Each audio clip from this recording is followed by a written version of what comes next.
നമ്മൾ കർത്താവിന് first priority കൊടുക്കണം എന്നുള്ള ഒരു മെസ്സേജ് ആയിരുന്നു. ഒരു ചലഞ്ചിങ് മെസ്സേജ് ആയിരുന്നു. എല്ലാവർക്കും അത് വളരെ അനുഗ്രഹമായിരുന്നു. പൂർണ്ണമായിട്ടും വിശ്വസിക്കുന്നു. So, അപ്പൊ ഇന്ന് വൈകിട്ട് എന്നോട് ദൈവദിനം സംസാരിക്കാമോ എന്ന് ചോദിച്ചപ്പോൾ ഇമ്മീഡിയറ്റ്ലി എനിക്ക് വേറെ പ്രോഗ്രാം ഉണ്ടായിരുന്നു. But that was not the priority. ഞാൻ അന്നേരം ചിന്തിച്ചു, ഞാൻ എന്താണ് പ്രസംഗിച്ചത് അവിടെ ഇപ്പൊ അതിന്റെ ഒരു ചലഞ്ചാണ് എൻ്റെ മുമ്പിൽ നിൽക്കുന്നത് എന്ന് എനിക്ക് മനസ്സിലായപ്പോൾ immediately I took the decision that ഞാൻ അന്നേരം തീരുമാനിച്ചു. അപ്പോൾ ആദ്യം ദൈവത്തിന്റെ വചനം സംസാരിക്കാം, പിന്നീട് എൻ്റെ കാര്യങ്ങൾ ചെയ്യാമെന്ന് ഞാൻ വിചാരിച്ചു. ഞാനത് വേറെ രീതിയിലായിട്ട് പറയല്ല. പറഞ്ഞതിന് അർത്ഥം ഇതാണ്, സംടൈംസ് ഇങ്ങനെയുള്ള ഒരു മൈന്യൂട്ട് ആവാം ചിലപ്പോൾ ഒരു ചലഞ്ച് നമ്മുടെ ജീവിതത്തിൽ വരുമ്പോൾ നമ്മൾ എടുക്കുന്ന ഡിസിഷൻ പലപ്പോഴും കർത്താവ് നമ്മളെ നോക്കുന്നുണ്ട്. കർത്താവ് നമ്മളെ ഇന്ന് രാവിലത്തെ ഒരു ഡിവോഷൻ ഇതാണ്. യേശു വിധവയുടെ 2 കാശ് ഇടുന്ന ആ ഒരു ഭാഗം, ഇറ്റ്സ് അവർ ഓഫറിങ്, അതായിരുന്നു ഇന്നത്തെ ഒരു ഡിവോഷൻ. ആ ഡിവോഷനിൽ ഇങ്ങനെ ചിന്തിക്കുകയായിരുന്നു, കർത്താവ് കാണുന്ന ഒരു കാഴ്ചയുണ്ട്, മറ്റാരും കാണാത്ത ഒരു കാഴ്ചയാണ് കർത്താവ് കാണുന്നത്. 2 വെള്ളിക്കാശിന്റെ മഹിമയല്ല കർത്താവ് കാണുന്നത്. കർത്താവ് പറയുന്ന അതാണ്, തനിക്കുള്ളതൊക്കെയും അർപ്പിക്കുന്ന ഒരു സ്ത്രീയെ കർത്താവ് കാണുന്നു. അവരുടെ ഓഫറിംഗ് ബോക്സ് എന്ന് പറയുന്നത് ഒത്തിരി ശബ്ദം കേൾക്കുന്നു. അതിന്റെ നിർമ്മിതിയൊക്കെ അങ്ങനെയാണ്. I don't want to explain all those things. പക്ഷെ അതിൻ്റെ അകത്ത് ഏറ്റവും കൂടുതൽ ഇടുമ്പോൾ ഏറ്റവും കൂടുതൽ പൈസ കിലുങ്ങിക്കൊണ്ടിരിക്കുന്നത് ധനവാന്മാർ വന്നിടുമ്പം ഉണ്ടാകുന്നത്. ഈ വിധവയുടെ 2 വെള്ളി കാശ് കൊണ്ടിടുമ്പോൾ അതിൻ്റെ അകത്തുനിന്ന് ഒരു ശബ്ദവും പുറപ്പെടുവിക്കുവാനായിട്ടില്ല. ദാറ്റ് മീൻസ് ഒന്നും അറിയിക്കാനായിട്ടില്ല. പക്ഷേ അവൾക്കുള്ളതെല്ലാം അവൾ കർത്താവിന്റെ മുമ്പിൽ അർപ്പിച്ചു എന്ന് മറ്റാരേക്കാളും കൂടുതൽ കർത്താവ് അവളുടെ ഹൃദയത്തെ കണ്ടതുപോലെ ഇന്ന് രാത്രി ദൈവസന്നിധിയിൽ ഇരിക്കുമ്പോൾ എനിക്ക് വളരെ സന്തോഷമുണ്ട്. വീണ്ടും ഒരു പ്രാവശ്യം കൂടെ നാം ദൈവത്തിന്റെ വചനത്തിന് മുമ്പാകെ ആയിരിക്കുമ്പോൾ കർത്താവ് നമ്മുടെ ഹൃദയങ്ങളെയാണ്, കർത്താവ് നമ്മുടെ ഹൃദയങ്ങളെയാണ് നോക്കുന്നത്. നമുക്കിവിടെ ആയിരിക്കാം, നമുക്ക് വേണമെങ്കിൽ ഒരു പേരിനാവാം, പക്ഷെ നമ്മുടെ കർത്താവ് നമ്മളെ നോക്കുമ്പോൾ നമ്മുടെ ഉദ്ദേശത്തെയാണ് കർത്താവ് എപ്പോഴും വാല്യൂ ചെയ്യുന്നത്. ഇന്ന് രാത്രി നാം കർത്താവിന്റെ സന്നിധിയിലായിരിക്കുമ്പോൾ കർത്താവ് നമ്മോട് തീർച്ചയായിട്ടും കർത്താവിന്റെ വചനത്തിൽ കൂടെ നമ്മളോട് സംസാരിക്കട്ടെ എന്ന പ്രാരംഭമായുള്ള പ്രാർത്ഥനയോടുകൂടെ ദൈവവചനത്തിലേക്ക് പ്രവേശിക്കുവാൻ ഞാൻ കർത്താവിന് ശരണപ്പെടും. മർക്കോസ് എഴുതിയ സുവിശേഷം 6-ാം അധ്യായത്തിന്റെ 30 മുതൽ ഉള്ള വാക്യങ്ങളാണ് നമുക്ക് വായിക്കേണ്ടത്. വളരെ പരിചിതമായൊരു ഭാഗമാണ്. 30 മുതൽ 44 വരെയുള്ള വാക്യങ്ങൾ.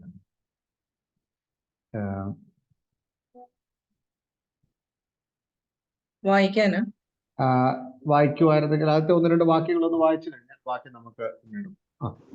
പിന്നെ അപ്പോസ്തലന്മാർ ആ യേശുവിന്റെ അടുക്കൽ വന്നുകൂടി തങ്ങൾ ചെയ്തതും ഉപദേശിച്ചതും എല്ലാം അറിയിച്ചു. വരുന്നവരും പോകുന്നവരും വളരെ ആയിരുന്നതിനാൽ അവർക്ക് ഭക്ഷിപ്പാൻ പോലും സമയം ഇല്ലായ്ക കൊണ്ട് അവൻ അവരോട്, നിങ്ങൾ ഒരു ഏകാന്ത സ്ഥലത്ത് വേറിട്ട് വന്ന അല്പം ആശ്വസിച്ചുകൊള്ളുവിൻ എന്ന് പറഞ്ഞു. അങ്ങനെ അവർ പടകിൽ കയറി ഒരു ഏകാന്ത സ്ഥലത്ത് വേറിട്ട് പോയി.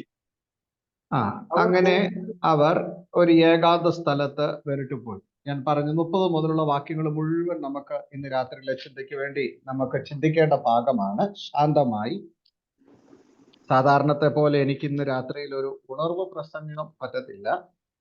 ഞാൻ എന്നെ ഓഫീസില്, അടുത്ത ഓഫീസില് വേറെ 1-2 പേരൂടെ ഉണ്ട്.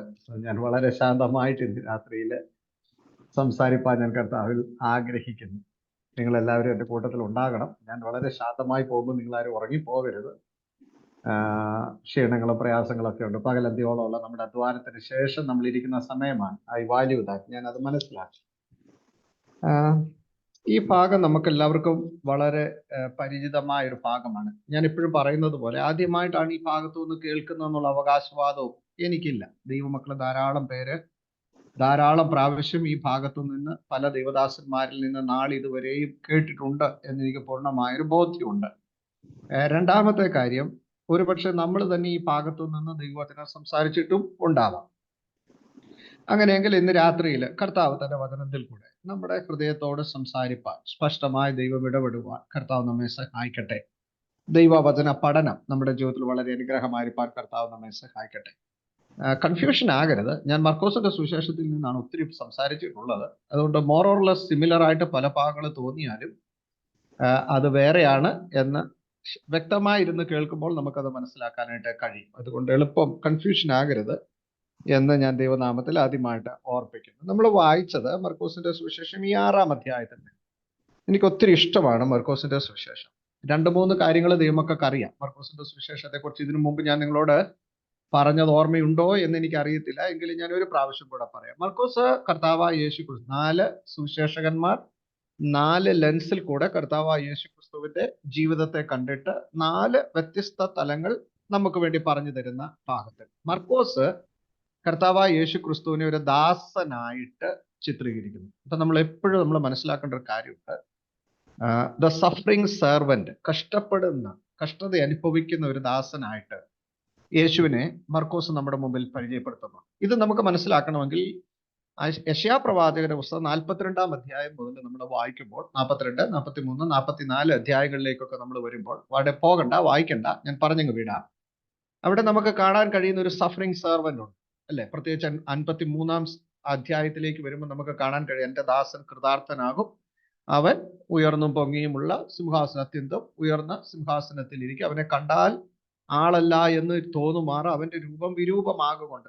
നോക്കണേ, ഇപ്പൊ ഇതൊക്കെ പറയുന്നത് my servant will be highly exalted എന്ന് പറയുമ്പം ഒരിക്കലും യഹൂദന്മാർക്ക് മനസ്സിലാകാത്ത ഒരു സെർവന്റ് ആയിരുന്നു കർത്താവായ യേശുക്രിസ്തു എന്ന് നമ്മൾ മനസ്സിലാക്കാം. കാരണം ഒരിക്കലും അവർ പ്രതീക്ഷിച്ചില്ല ഉയർന്നും പൊങ്ങിയുമുള്ള സിംഹാസനത്തിൽ ഇരിക്കുന്ന ഹൈലി എക്സോൾട്ടഡ് ആകുന്ന അതിമഹത്വം ഉള്ള ഒരു സെർവന്റ്. ഇത് രണ്ടും കൂടെ വിരോധാഭാസമാണ്, കോൺട്രാഡിക്ഷൻ ആണ്. സെർവന്റ് ഒരിക്കലും ഹൈലി എക്സോൾട്ടഡ് ആകത്തില്ല. ഉയർന്നും പൊങ്ങിയുള്ള സിംഹാസനത്തിൽ ഒരു സെർവന്റ് ഇരിക്കത്തില്ല. മലയാളത്തിൽ പറയുന്ന ദാസൻ ഒരിക്കലും അങ്ങനെ ഒരു സിംഹാസനത്തിൽ ഇരിക്കത്തില്ല. ഇതൊക്കെ കോൺട്രാഡിക്ഷൻ ആണ്. പക്ഷേ ദൈവവചനത്തിന്റെ സ്പഷ്ടമായി പഠിക്കുമ്പോൾ നമുക്ക് മനസ്സിലാക്കാൻ കഴിയുന്നത്, ഈ ദാസനെ കുറിച്ച് പറയുന്നത്, ഈ ദാസൻ എങ്ങനെ ഉയർന്ന സിംഹാസനത്തിൽ എത്തുന്നത്?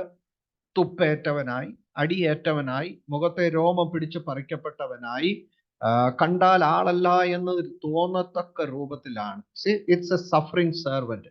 ഇനി നമ്മൾ പുതിയ നിയമത്തിലേക്ക് വരുമ്പോൾ മർക്കോസിന്റെ സുവിശേഷത്തിൽ വ്യക്തമായി ഈ സഫറിങ് സെർവന്റിനെ നമുക്ക് പരിചയപ്പെടുത്തുകയാണ്. അപ്പൊ അതുകൊണ്ട് തന്നെ മറ്റെല്ലാ സുവിശേഷങ്ങളിൽ നിന്നും വ്യത്യസ്തമായി യേശുക്രിസ്തുവിന്റെ ദാഹവും, യേശുക്രിസ്തുവിന്റെ വിശപ്പും, യേശുക്രിസ്തുവിന്റെ കണ്ണുനീരും, യേശു അനുഭവിക്കുന്ന വേദനകളും മർക്കോസ് വളരെ പ്രതിപാദിക്കുന്നതായിട്ട് നമുക്ക് കാണാൻ കഴിയും. എല്ലാ വാക്യങ്ങളും വായിച്ചാൽ ഇന്ന് രാത്രിയിൽ നമ്മുടെ സന്ദേശത്തിലേക്ക് എത്താൻ കഴിയത്തില്ല എന്നുള്ളത് കൊണ്ട് മാത്രം ഞാൻ ആ ഭാഗങ്ങൾ പറഞ്ഞങ്ങ് വിടുകയാണ്. അപ്പോൾ ഈ മർക്കോസ് ആരാണെന്നൊക്കെ നിയമക്കൊക്കെ അറിയാമല്ലോ, ഞാൻ ആ ഭാഗത്തേക്ക് വിവരിപ്പാനായിട്ട് ആഗ്രഹിക്കുന്നില്ല. അങ്ങനെയാണെങ്കിൽ നമ്മൾ ഈ വായിക്കുന്ന ഈ 6-ാം അധ്യായത്തിലേക്ക് നമ്മൾ വരുമ്പോൾ ഒരു പ്രത്യേകതകളുണ്ട്. പ്രത്യേകിച്ച് ഞാൻ ബോംബെയിലായിരുന്നപ്പോൾ സംസാരിച്ചൊരു ഭാഗം, അത് ഇതിനോട് ചേർത്ത് ഞാൻ വായിക്കാം. അന്ന് ബോംബെയിൽ ഉണ്ടായിരുന്ന ദൈവമക്കൾ ആരെങ്കിലും ഈ കൂട്ടത്തിലുണ്ടോ എന്ന് എനിക്ക് അറിഞ്ഞുകൂടാ. പാസ്റ്റർ വർഗീസ് ഫാമിലി ഒഴിച്ച് വേറെ ആരെങ്കിലും ഉണ്ടായിരുന്നോ എന്ന് എനിക്ക് അറിയില്ല. ചർച്ചിലൊരു ഓക്കെ, താങ്ക് യു. ഒരാണ് എനിക്കത് ഒരു റിപ്പീറ്റേഷൻ ആയിട്ട് തോന്നും, ബട്ട് ഞാൻ ആ ഒരു കാര്യം പറയുന്നില്ല. 1-2 അധ്യായങ്ങളിൽ നമ്മൾ 1, 2, 3 അധ്യായങ്ങളിൽ നമ്മൾ വരുമ്പം ഞാൻ 4-ാം അധ്യായത്തിൽ നിന്നായിരുന്നു അന്ന് അവിടെ സംസാരിച്ചത്.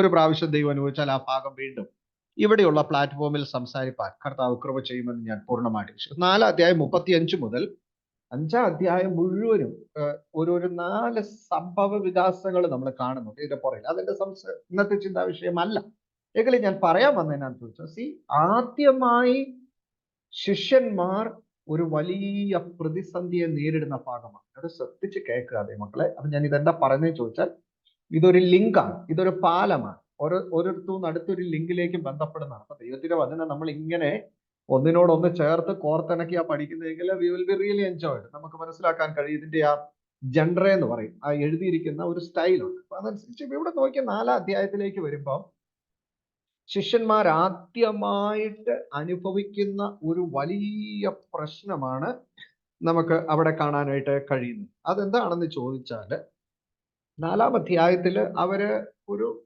കപ്പല് മുങ്ങിപ്പോകുന്ന ഒരവസ്ഥയിലേക്ക് എത്തപ്പെടുന്നു. അപ്പം അവർ ചോദിക്കുന്നൊരു ചോദ്യമുണ്ട്, നാഥ, ഞങ്ങൾ നശിച്ചു പോകുന്നതിൽ നിനക്ക് വിചാരമില്ലയോ എന്ന് ചോദിക്കുന്നു. ഞാനത് സംസാരിച്ച ഭാഗം ഒരു ആന്റി മാത്രമേ ഉള്ളൂ, അതുകൊണ്ട് എനിക്ക് അത് പറയാം. ബാക്കി എല്ലാവരും കൂടെ ഉള്ളത് കൊണ്ട് ഞാനത് പറയാം. നമ്മൾ ശ്രദ്ധിച്ച് കേൾക്കണം. ദൈവമക്കളെ, ഇവിടെ പറഞ്ഞു വരുന്നത് എന്നാണ് ചോദിച്ചാൽ, 1, 2, 3, 4 അധ്യായങ്ങളിലൊക്കെ നമ്മൾ കാണുന്ന അത്ഭുതങ്ങളും അടയാളങ്ങളും വീര്യപ്രവർത്തികളും ദൈവിക പ്രവർത്തികളും സൗഖ്യങ്ങളും കർത്താവിന്റെ കരം പ്രവർത്തിച്ചതൊക്കെ ആരുടെ ജീവിതത്തിലാ? മറ്റുള്ളവരുടെ ജീവിതത്തിലാണ്. ശിഷ്യന്മാരുടെ ജീവിതത്തിൽ ഇതുവരെ ഒന്നും സംഭവിച്ചിട്ടില്ല. അപ്പൊ ശിഷ്യന്മാര് ആൾക്കാരെ കൊണ്ടു നിർത്താനും കൈവെപ്പിക്കാനും പ്രാർത്ഥിക്കാനും മാറ്റി നിർത്താനും അടുത്തയാളെ കൊണ്ടുവരാനും എന്തും വേണ്ട, അങ്ങ് മലയാളത്തിൽ ഞങ്ങള് തമാശ രൂപേണത്തെ പറയുന്നൊരു വാക്കുണ്ട്, അങ്ങ് ശുശ്രൂഷയിൽ അവരങ്ങ് നിറഞ്ഞു നിൽക്കുകയാണ്. അപ്പം എല്ലാത്തിന്റെ മുമ്പന്തി നിൽക്കുന്നത് ശിഷ്യന്മാരാണ്. പക്ഷേ സ്വന്തം ജീവിതത്തിൽ ഒരു പ്രതിസന്ധി അവരനുഭവിക്കുന്നത് 4-ാം അധ്യായത്തിൽ 35 മുതലുള്ള വാക്യങ്ങളിലാണ്. നമ്മുടെ എല്ലാവരുടെയും ജീവിതത്തിൽ അല്ലെ, നമ്മളൊക്കെ പ്രാർത്ഥനാ വീരന്മാരും പ്രാർത്ഥനാ വീരത്തികളും വിശ്വാസ വീരന്മാരും വിശ്വാസ വീരത്തികളും, നമ്മളൊക്കെ പ്രവാചകന്മാരും പ്രവാചകികളും പ്രസംഗകരും ഉപവാസ വീരന്മാരും വീരത്തികളും, നമ്മുടെയൊക്കെ പറഞ്ഞ് നമുക്ക് അങ്ങനെ ഒരു അവസരമാണ്. നമ്മുടെ ശുശ്രൂഷയുടെ ഒരു സാക്ഷിക്കുള്ള സമയമാണെന്നുണ്ടെങ്കിൽ എൻ്റെ വിചാരത്തിൽ നമുക്ക് ആർക്കും സമയം തികയത്തില്ല, അല്ലേ ദൈവമക്കളെ? we will have lot of testimonies, നമ്മൾ ഒത്തിരി പറയും. പക്ഷെ കം ടു അവർ പോയിന്റ്. അപ്പൊ ഇത് മനസ്സിലാക്കാൻ വേണ്ടിയാണ് കർത്താവ് 4-ാം അധ്യായം 35-ാം വാക്യത്തിൽ പടകിൽ തിര തള്ളി കയറുക കൊണ്ട് പടക് മുങ്ങുമാറായി. Even to the extreme. ജീവിതത്തിന്റെ ഏറ്റവും എക്സ്ട്രീമായ ഒരു സന്ദർഭത്തിൽ വരുമ്പോഴും കർത്താവ് എന്തെടുക്കുക? അമരത്ത് തലയണ വെച്ച് ഉറങ്ങുകയായിരുന്നു. അപ്പോ അവരുടെ ഇനീഷ്യൽ അവിടെ എഴുതിയിട്ടില്ലെങ്കിലും മർക്കോസ്, ഞാൻ ആദ്യം പറഞ്ഞ ഭാഗം പൂർത്തീകരിച്ചില്ല. മർക്കോസ് എഴുതുന്ന എല്ലാ ഭാഗവും ശിഷ്യന്മാരുടെ അവിശ്വാസത്തെയും വിശ്വാസമില്ലായ്മയും കർത്താവിലുള്ള അവരുടെ ആശ്രയക്കുറവിനെയുമാണ് മർക്കോസ് എല്ലായിടത്തും അണ്ടർലൈൻ ചെയ്ത് പറയാൻ ആഗ്രഹിച്ചു. ഇതാണ് ഇതിന്റെ കീ. ഞാൻ എല്ലാ പ്രാവശ്യവും പറയാറുണ്ടെന്ന് തോന്നുന്നു ഒരു കീയെ കുറിച്ച്, എന്റെ ഓർമ്മ ശരിയാണെങ്കിൽ. അങ്ങനെയാണെങ്കിൽ ഇനി മർക്കോസിന്റെ സുവിശേഷം വായിക്കുമ്പോൾ ഇതാണ് കീ. ഏത് ഇൻസിഡന്റിലും നമ്മൾ മനസ്സിലാക്കിക്കോണം, ശിഷ്യന്മാരുടെ അവിശ്വാസത്തെയും യേശുവിലുള്ള ആശ്രയമില്ലായ്മയും കർത്താവിലുള്ള അവരുടെ ഉറപ്പിനെയും ഉറപ്പില്ലായ്മയെ കുറിച്ച് പറയാനാണ് മർക്കോസ് എല്ലാ ഇൻസിഡന്റുകളും പ്രത്യേകിച്ച് എടുത്തിരിക്കുന്നത്. ജനങ്ങൾക്ക് ഉറപ്പുണ്ട്, ജനങ്ങൾക്ക് വിശ്വാസമുണ്ട്, ഈവൻ ഭൂതങ്ങൾക്ക് പോലും കർത്താവിൽ വിശ്വാസവും ഉറപ്പുമുണ്ട്. പക്ഷെ ശിഷ്യന്മാർക്ക് അത്രയും കർത്താവിൽ ആശ്രയവും ഉറപ്പുമില്ല. ഇന്ന് രാത്രി എന്റെ ചോദ്യം ദൈവവചനം കേൾക്കുന്ന ദൈവമക്കളോട്, നമ്മുടെ അയലോക്കംകാരായിരിക്കുന്ന ഒരു ഹിന്ദു വിശ്വാസിക്ക്, ഒരു മുസ്ലിം മതവിശ്വാസിക്ക്, അല്ലെങ്കിൽ ഒരു നിരീശ്വരവാദിക്ക് കർത്താവായ യേശു ക്രിസ്തുവിനെ കുറിച്ചുള്ള അറിവുള്ളിടത്ത് അത്രയും പെന്തക്കോസുകാരെന്നും ദൈവമക്കളെന്നും അഭിമാനിക്കുന്ന നമുക്കുണ്ടോ? അവരുടെ അറിവിനെ കവിഞ്ഞു വെക്കുന്ന ഒരു അറിവ് കർത്താവുമായി നമുക്കൊരു പേഴ്സണൽ ബന്ധം, ഒരു വ്യക്തിപരമായ ബന്ധം ഉണ്ടോ? കഴിഞ്ഞ പ്രാവശ്യം ഇതുപോലൊരു മീറ്റിംഗിലാണ് എന്ന് ഞാൻ വിശ്വസിക്കുന്നു ദൈവവചനം സംസാരിച്ചു. We need A second touch. നമുക്കൊരു രണ്ടാമത്തെ സ്പർശനത്തിന്റെ ആവശ്യമുണ്ട് എന്ന് ദൈവവചനത്തിൽ നിന്ന് ഒരുമിച്ച് ചിന്തിപ്പാൻ കർത്താവ് നമ്മളെ സഹായിച്ചു. ഇന്ന് രാത്രി let me repeat the question. ഞാൻ വീണ്ടും ആ ഒരു ചോദ്യം ചോദിക്കട്ടെ. കർത്താവായ യേശുവിനെ അറിയുവാൻ വേണ്ടി ഒരു ഹിന്ദു മത വിശ്വാസിയോ ഇസ്ലാം മത വിശ്വാസിയോ ഒരു നിരീശ്വരവാദിയോ പുസ്തകങ്ങൾ വായിച്ചോ പ്രസംഗങ്ങൾ കേട്ടോ അറിയുന്ന കേവലം അറിവാണോ ദൈവമക്കളെന്ന് അഭിമാനിക്കുന്ന നമുക്ക് നമ്മുടെ കർത്താവിനെ കുറിച്ചുള്ളത്? അതോ അതിനപ്പുറമായി നമ്മുടെ കർത്താവിനെ കുറിച്ച് ഒരാഴമേറിയ ഒരു വ്യക്തിപരമായ അപ്പോസ്തലനായ പൗലോസ് പറയുന്നത് പോലെ, എന്നാൽ ഞാൻ സേവിച്ചു നിൽക്കുന്നവനും എൻ്റെ ഉടയവനുമായ കർത്താവ് എൻ്റെ അടുക്കൽ നിന്നു. നമ്മളിൽ എത്ര പേർക്ക് പറയാൻ പറ്റും, ഞാനും എൻ്റെ കർത്താവുമായുള്ള ഒരു അഭേദ്യമായ ബന്ധമുണ്ട്? Every single moment of my life എൻ്റെ കർത്താവും ഞാനുമായ ഒരു ബന്ധമുണ്ടെന്ന് നമുക്ക് എത്ര പേർക്ക് പറയാൻ പറ്റും? ദൈവമക്കളെ, അങ്ങനെ ഒന്നും ഉണ്ടാകുന്നില്ല എങ്കിൽ നമ്മുടെ പ്രസംഗം വ്യർത്ഥം. പൗലോസ് പറയുന്ന പോലെ അങ്ങനെയൊന്നും ഉണ്ടാകുന്നില്ലെങ്കിൽ നമ്മുടെ പ്രസംഗം വ്യർത്ഥം, നമ്മുടെ ഉപവാസം വ്യർത്ഥം, നമ്മുടെ പ്രാർത്ഥന വ്യർത്ഥം, നമ്മുടെ ബൈബിൾ സ്റ്റഡി വ്യർത്ഥം.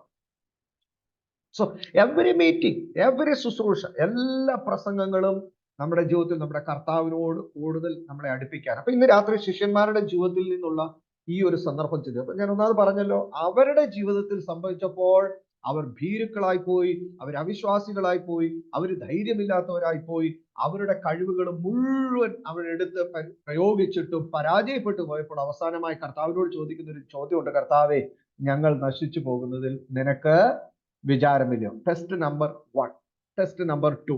ഒന്നാമത്തെ പരീക്ഷണം കഴിഞ്ഞു. രണ്ടാമത്തെ പരീക്ഷണമാണ് ഇന്ന് രാത്രി നമ്മൾ വായിച്ച ഈ ഭാഗത്തിലേക്ക് നമ്മൾ വരുമ്പോൾ.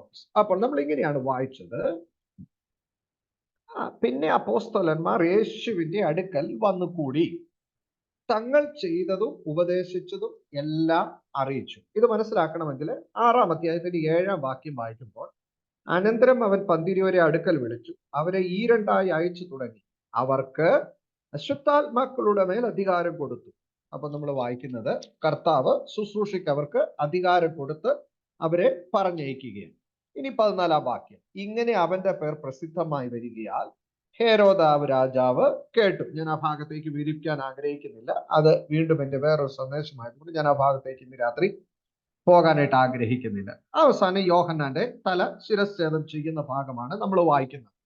ഇനി 30-ാം വാക്യം, പിന്നെ അപ്പോസ്തലന്മാർ യേശുവിന്റെ അടുക്കൽ വന്നുകൂടി. അപ്പോൾ കർത്താവ് അവരെ വിട്ടു.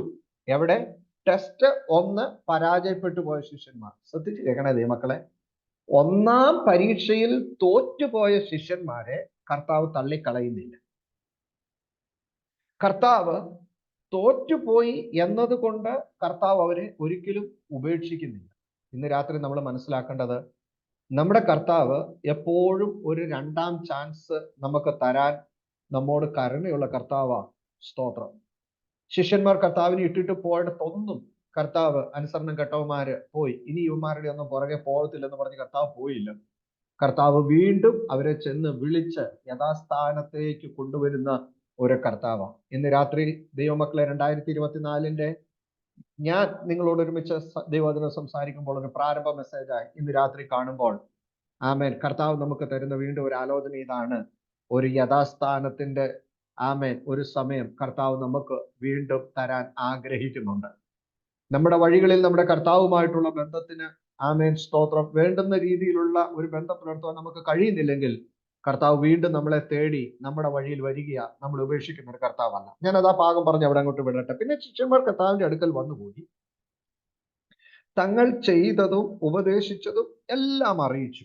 അപ്പൊ നമ്മൾ അവിടെ ചിന്തിക്കുന്നത്, കർത്താവ് ഭയങ്കര എക്സൈറ്റഡ് ആയി കാണുമെന്നാണ് നമ്മൾ ചിന്തിക്കുക. അല്ലെങ്കിൽ ശിഷ്യന്മാരുടെ, നോക്കണേ, 12 പേരും വന്നേച്ച് കർത്താവിനോട് പറയുന്ന ശുശ്രൂഷയുടെ ഒരു വലിയ എക്സൈറ്റ്മെന്റ് സ്റ്റോറിയാ പറയുന്നത്. ഭൂതങ്ങൾ ഞങ്ങൾക്ക് കീഴടങ്ങുന്നു, രോഗികൾ സൗഖ്യമാകുന്നു, അത്ഭുതങ്ങൾ നടക്കുന്നു, അടയാളങ്ങൾ നടക്കുന്നു, വീര്യപ്രവർത്തികൾ നടക്കുന്നു. സ്തോത്രം.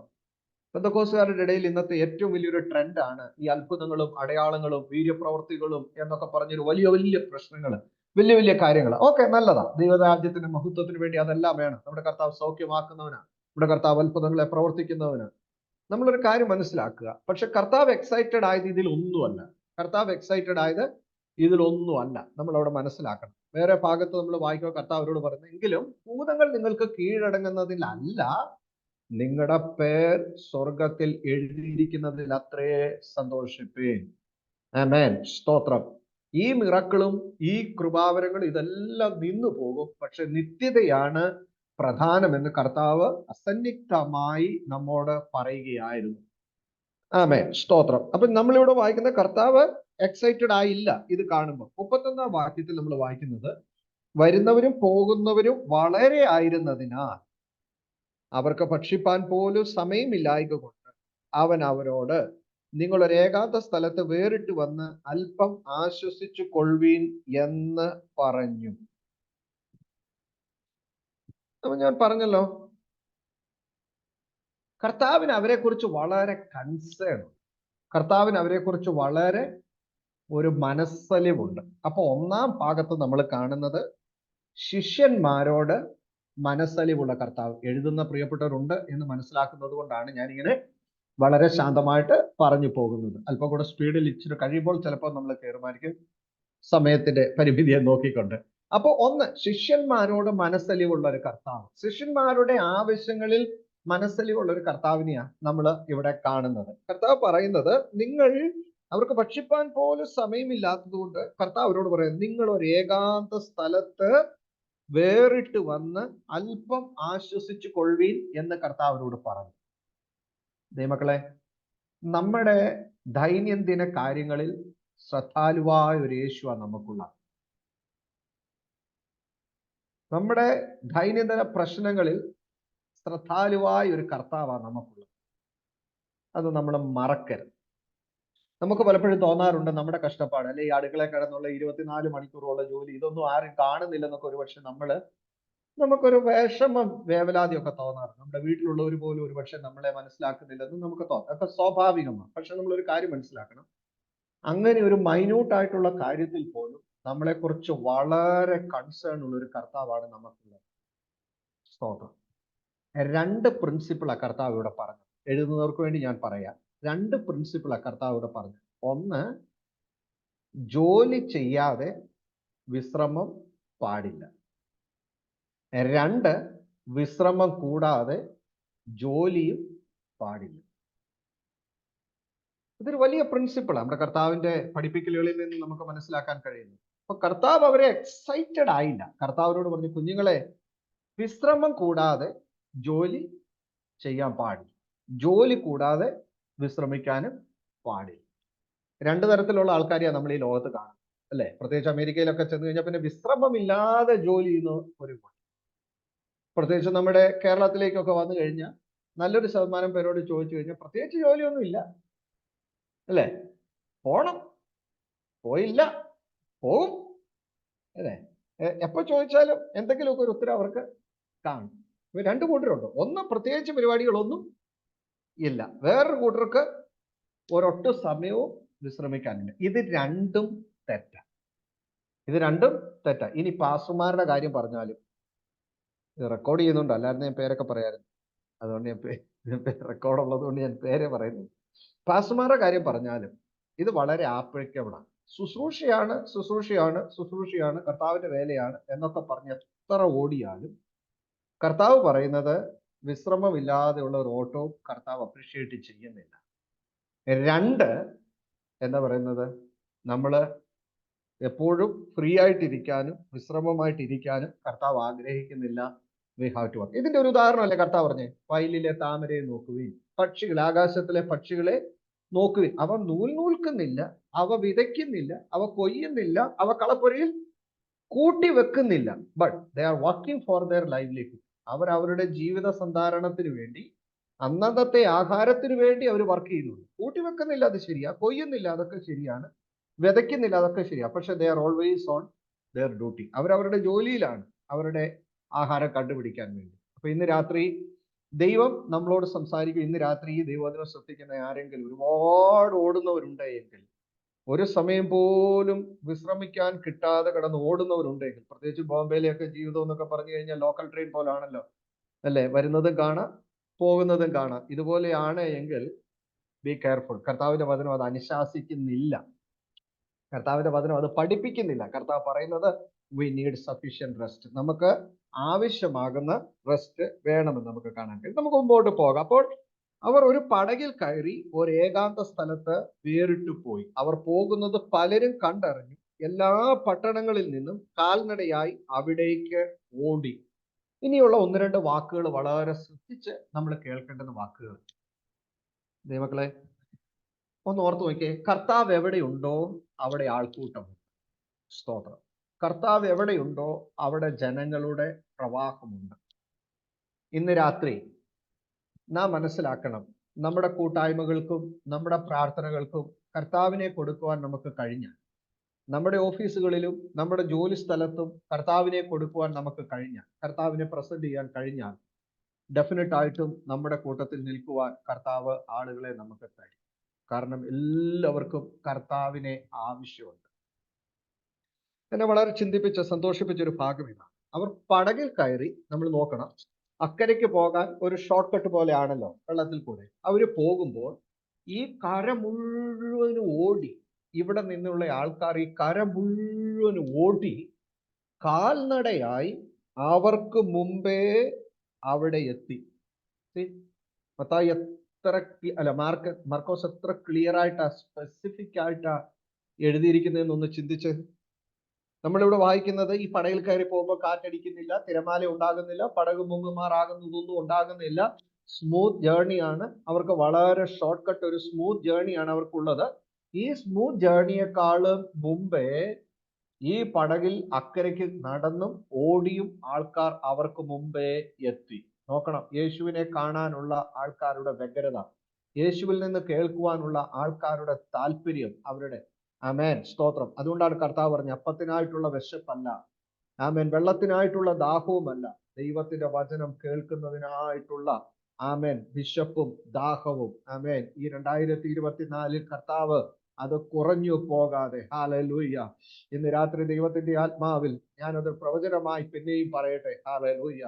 ദൈവമക്കളെ, 2024 നാം ആരംഭിച്ച ഈ ഉത്സാഹം കുറഞ്ഞു പോകാതെ, അപ്പത്തിനായിട്ടുള്ള വിശപ്പല്ല, വെള്ളത്തിനായിട്ടുള്ള ദാഹവുമല്ല, ദൈവത്തിന്റെ വചനം കേൾക്കുന്നതിനായിട്ടുള്ള വിശപ്പും ദാഹവും എന്നിൽ വിശ്വസിക്കുന്നതിന്റെ ഉള്ളിൽ നിന്ന് തിരുവഴുത്ത് പറയുന്നത് പോലെ, ഹല്ലേലൂയ, ജീവജലത്തിന്റെ നദികൾ ഒഴുകുമെന്ന് കർത്താവ് പറയുന്നത് പോലെ, നമ്മൾ we should not be satisfied, നമ്മൾ തൃപ്തിയുള്ളവരാകരുത്. ആമേൻ. ഒറ്റ വിഷയത്തിലെ നമ്മൾ തൃപ്തിയുള്ളവരല്ലാതാകാവും.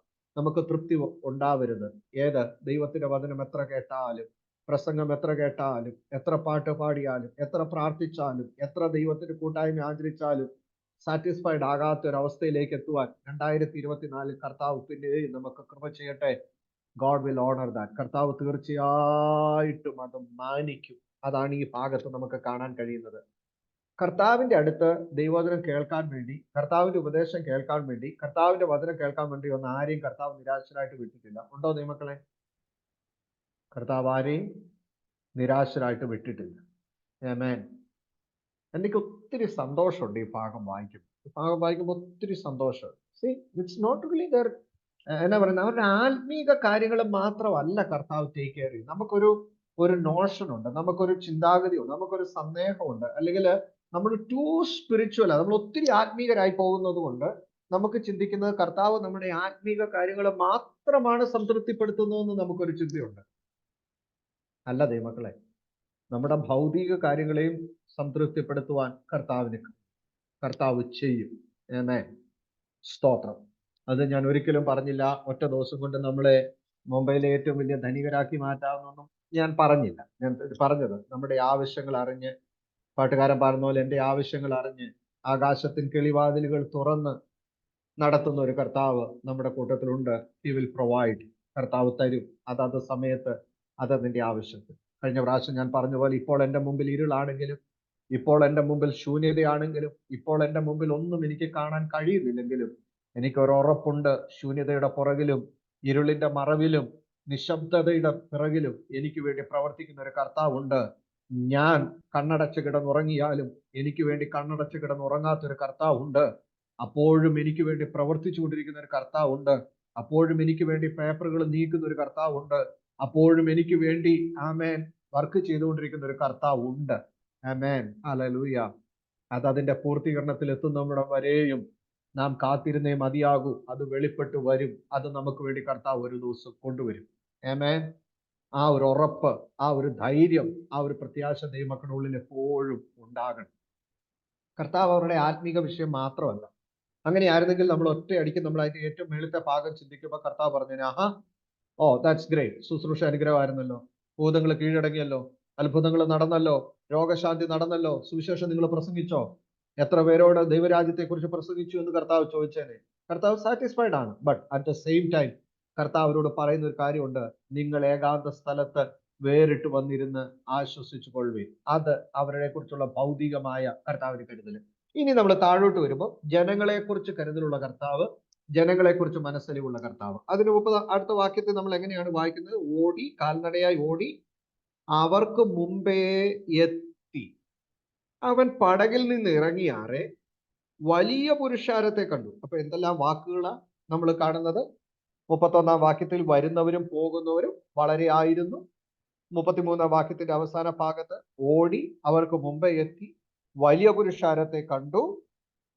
അവൻ ഇടയനില്ലാത്ത ആടുകളെ പോലെ ആകൊണ്ട് അവരിൽ മനസ്സലിഞ്ഞ് പലതും ഉപദേശിച്ച് തുടങ്ങി. നിയമങ്ങൾ എല്ലാവരും വേദപുസ്തകത്തിൽ നോക്കി ആ ഭാഗം വ്യക്തമായി മനസ്സിലാക്കുന്നുണ്ട് എന്ന് ഞാൻ വിശ്വസിക്കുന്നു. നമ്മൾ അവിടെ എന്താ വായിക്കുന്നത്? അവൻ അവരെ കണ്ടു. കർത്താവ് അവരെ കണ്ടു. എങ്ങനെ കർത്താവ് അവരെ കണ്ടത്? അവർ ഇടയനില്ലാത്ത ആടുകളെ പോലെ കർത്താവ് അവരെ കണ്ടു. ഒത്തിരി ഡീപ്പായൊരു ഭാഗമാണ്. തിയോളജിക്കലി ഒത്തിരി ഡീപ്പായിട്ടുള്ളൊരു പാസേജാണത്. കർത്താവായ യേശു ക്രിസ്തു അവരെ കാണുന്ന ഒരു ഭാഗമാണ് നമുക്കവിടെ കാണാനായിട്ട് കഴിയുന്നത്. യോഹന്നാന്റെ സുവിശേഷം 10-ാം അധ്യായത്തിൽ യേശു തന്നെ ഒരു ഇടയനായിട്ട് വെളിപ്പെടുത്തുന്നുണ്ട്. ഞാൻ നല്ല ഇടയനാകുന്നു, നല്ല ഇടയൻ ആടുകൾക്ക് വേണ്ടി തന്റെ ജീവനെ കൊടുക്കുന്നു. പഴയ നിയമത്തിലേക്ക് നമ്മൾ പോകുമ്പോൾ അനേക ഭാഗത്ത് നമ്മൾ വായിക്കുന്ന ഒരു കാര്യമുണ്ട്. ഒരിടയനെ പോലെ അവൻ അവരെ നടത്തി. സങ്കീർത്തനത്തിൽ നമ്മൾ വായിക്കുന്ന ആട്ടിൻകൂട്ടത്തെ പോലെ യോസേഫിനെ നടത്തുവാനായി ഇസ്രായേലിന്റെ ഇടയനെ കുറിച്ച് പറയുന്നുണ്ട്. യെശയ്യാ പ്രവചനത്തിൽ നമ്മൾ വായിക്കുന്നുണ്ട്, അവൻ തള്ളയാടുകളെ പതുക്കെ നടത്തുകയും കുഞ്ഞാടുകളെ തോളിൽ വഹിക്കുകയും ചെയ്യുന്നുണ്ട്. സി ദ മെറ്റാഫർ എന്നാ നമ്മൾ പറയുന്നത്, കർത്താവിന്റെ ഒരു പ്രതിരൂപമായി രൂപാത്മകമായി പഴയ നിയമത്തിലെ യഹോവയായ ദൈവം തന്നെ പുതിയ നിയമത്തിലെ കർത്താവായ യേശു ക്രിസ്തുവായി ഇടയനായി തന്നെ വെളിപ്പെടുത്തുന്ന ഒരു ഭാഗമാണ് നമുക്കിവിടെ കാണാനായിട്ട് കഴിയുന്നത്. അപ്പൊ കർത്താവ് ഒരു തുലനം ചെയ്യുകയാണ് ഇന്നത്തെ ഇടയന്മാരെയും കർത്താവ് എന്ന ഇടയനെയും കുറിച്ച്. പത്രോസ് അതുകൊണ്ടാണ് പറയുന്നത്, അതുകൊണ്ട് ഇടയശ്രേഷ്ഠൻ പ്രത്യക്ഷനാകുമ്പോൾ നിങ്ങൾ തേജസ്സിൽ ജീവന്റെ വാടാത്ത കിരീടം പ്രാപിക്കും. ഇടയശ്രേഷ്ഠൻ. അപ്പൊ കർത്താവ് ഇവിടെ പറയാ, അവരെ കണ്ടപ്പോൾ കർത്താവ് എങ്ങനെയാ കണ്ടത്? ഇടയനില്ലാത്ത ആടുകളെ പോലെ കർത്താവ് അവരെ കണ്ടു. ഞാനൊരു ചോദ്യം ചോദിച്ചോട്ടെ, ഇവർക്ക് ഇടയനില്ലേ? അവർക്ക് ഇടയനുണ്ടോ? ഇടയനുണ്ട്. ഒത്തിരി പേരുണ്ട്. പരീശന്മാരുണ്ട്, സദൂക്യരുണ്ട്, എരുവുകാരുണ്ട്, ശാസ്ത്രിമാരുണ്ട്. അവർക്ക് ഒത്തിരി ഇടയന്മാരുണ്ട്. പുരോഹിതന്മാരുണ്ട്, ലേവ്യരുണ്ട്, മഹാപുരോഹിതനുണ്ട്. പക്ഷേ കർത്താവിന്റെ ദൃഷ്ടിയിൽ, കർത്താവിന്റെ കാഴ്ചയിൽ അവർ ഇടയനില്ലാത്ത ആടുകളെ പോലെ. ഇന്ന് രാത്രി സന്ദേശം കേൾക്കുമ്പോൾ നമുക്ക് സന്തോഷം തോന്നും. പക്ഷെ നമ്മൾ ഒരു കാര്യം മനസ്സിലാക്കണം. ഞാൻ ഇന്നാളെ പറഞ്ഞിട്ടുണ്ടോ എന്ന് എനിക്കറിയത്തില്ല. നമ്മൾ എന്നും പച്ചക്കറി മേടിക്കുന്നയാള്, എന്നും പാല് കൊണ്ടുവരുന്നയാള്, എന്നും നമ്മൾ ഓഫീസിൽ ചെന്ന് കാണുന്ന ഓഫീസ് ബോയ്, എന്നും നമുക്ക് ഏതെങ്കിലും വിധത്തിൽ നമ്മൾ ഇടപെടുന്നോ നമ്മളുമായിട്ട് ഇടപെടുന്നോ ചെയ്യുന്നതായ ഒരു വ്യക്തി ഒരുപക്ഷെ നമ്മുടെ അടുത്ത് വരുമ്പോൾ കർത്താവ് അവനെ കാണുന്നത് ഇടയനില്ലാത്ത ഒരാടിനെ പോലെയാണ് എങ്കിൽ, ഇടയരായി, ദേശത്തിന്റെ ഇടയന്മാരായി, കാവൽക്കാരാക്കി കർത്താവ് നമ്മളെ വെക്കുമ്പോൾ കർത്താവ് നമ്മളെക്കുറിച്ചും ഇതായിരിക്കുമോ പറയുന്നത്? ഞാൻ അവരെ നോക്കുമ്പോൾ ഇടയനില്ലാത്ത ആടുകളെ പോലെ ഞാൻ അവരെ കാണുന്നെന്ന് കർത്താവ് പറയേണ്ടി വരുമോ? സ്തോത്രം. ഇന്ന് രാത്രി അതൊരു വിചിന്തനത്തിനായി നമ്മുടെ മുമ്പിൽ നിൽക്കട്ടെ. കർത്താവ് ഏൽപ്പിച്ചിരിക്കുന്ന ശുശ്രൂഷ, കർത്താവ് ഏൽപ്പിച്ചിരിക്കുന്ന ഉത്തരവാദിത്തങ്ങൾ, കർത്താവ് ഏൽപ്പിച്ചിരിക്കുന്ന ആമേൻ ഉത്തരവാദിത്തങ്ങൾ നിറവേറ്റുവാൻ നമ്മളെ കൊണ്ട് കഴിയുന്നുണ്ടോ എന്ന് ഇന്ന് രാത്രി ചിന്തിക്കുവാൻ കർത്താവ് നമുക്ക് കൃപ ചെയ്യട്ടെ. ദൈവമക്കളെ, എല്ലാ ക്രിസ്തീയ വിശ്വാസികളും ശുശ്രൂഷക്കാരാണ്. അത് പാസ്റ്റർമാർക്ക് വേണ്ടി